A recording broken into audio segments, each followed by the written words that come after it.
this insulated Yeti mug from my father-in-law for Christmas, and I love it. As a mom, it's amazing because it gives me the luxury of feeling like I'm drinking out of a regular mug, but it is insulated, so my coffee actually stays hot for an hour. It has always taken me like at least an hour to finish a cup of coffee. It's still the morning, but I'm just planning out my food journey for the day.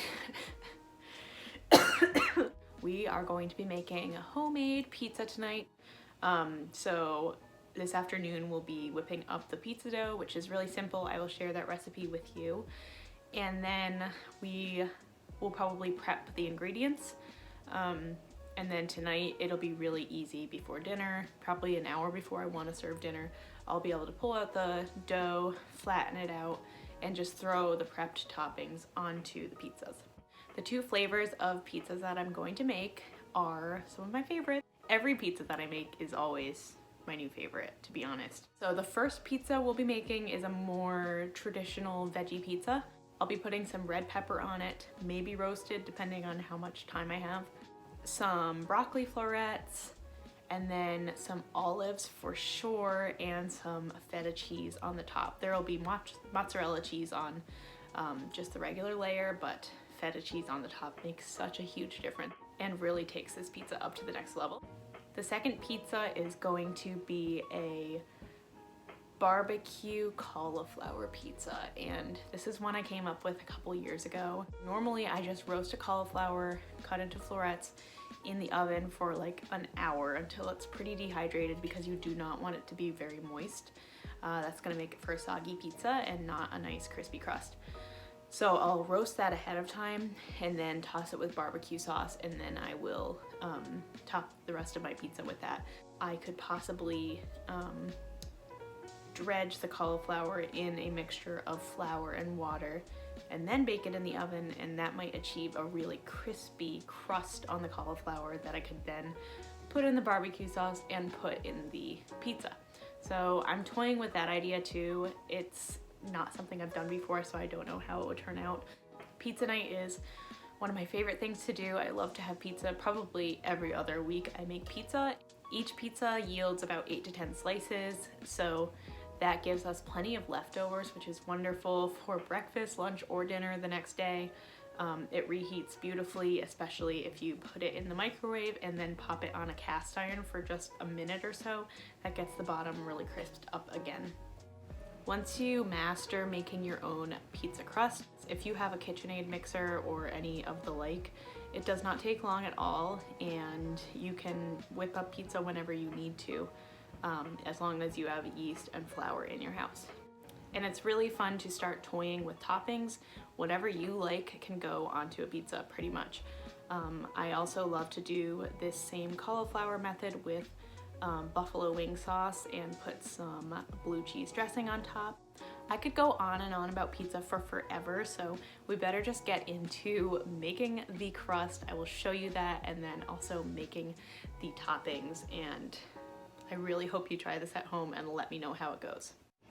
It is later on in the day now, and it is time to make pizza dough. So I've got out my recipe card that is very beloved, and I'm gonna whip it up, and then while it is proofing and kneading, I'm going to clean up the kitchen in preparation for the rest of dinner. First, I'm gonna take a 1.5 cups of warmish, hottish water, like bath water, unless you like scorching baths like I do.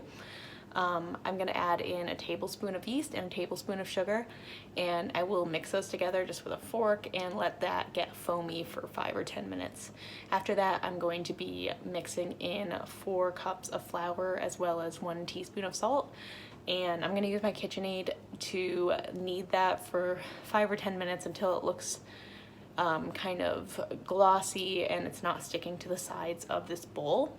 And then at that point, I will be placing it into a greased bowl and letting it rise for about an hour until it's looking nice and puffy and just about doubled. So that's what I'm gonna do.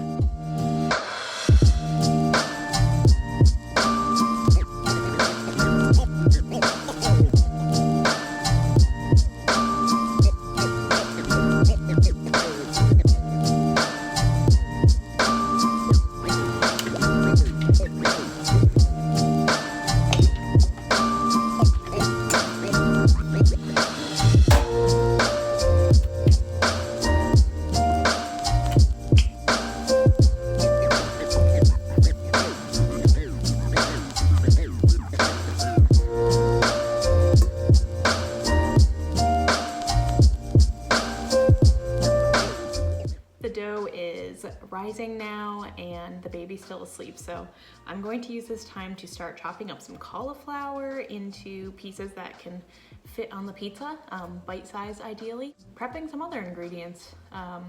Yeah, chopping up some broccoli, just doing any chopping that I can because currently my daughter is in a phase where I have to hold her all the time. It's a little bit scary to use very sharp knives while holding her, so I'm gonna try to knock that out while she is still asleep and listen to my audiobook and just chill out.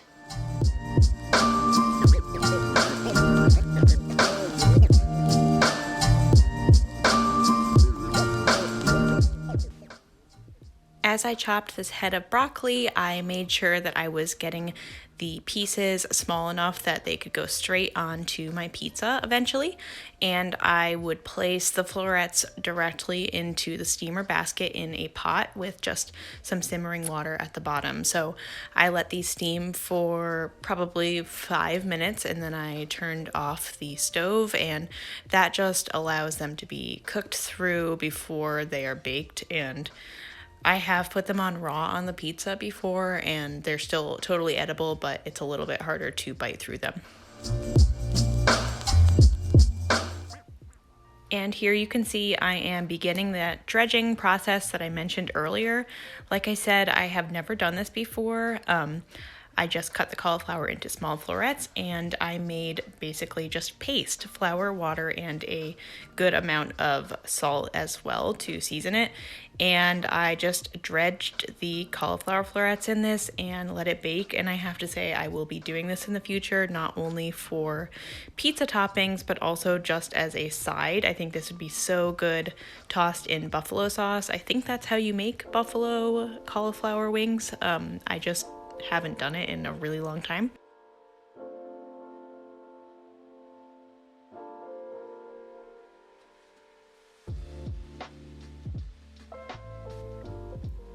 These things were so crispy, I couldn't believe it. They made like a little jingle as they hit the bowl.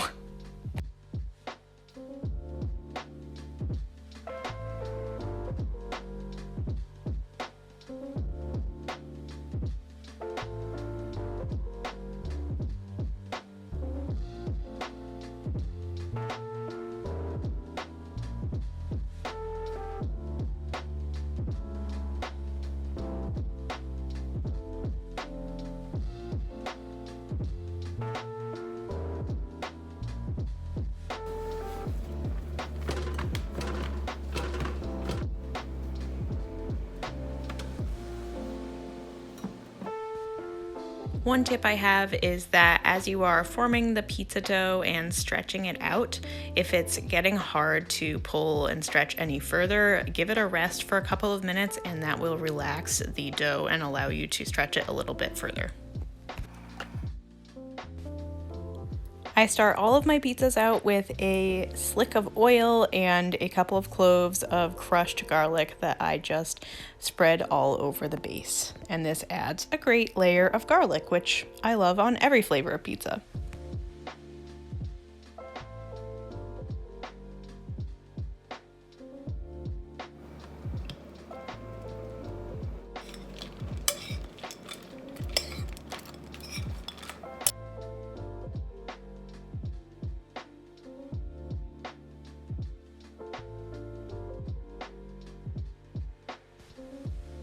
I have now moved on to the second pizza, the veggie pizza, and I have to say that I forgot a couple of toppings that I almost always put on them, which is slivered white onion or red onion and also chopped sun-dried tomatoes packed in oil, and those two really give a lot of extra flavor to this pizza, so I really recommend you try it.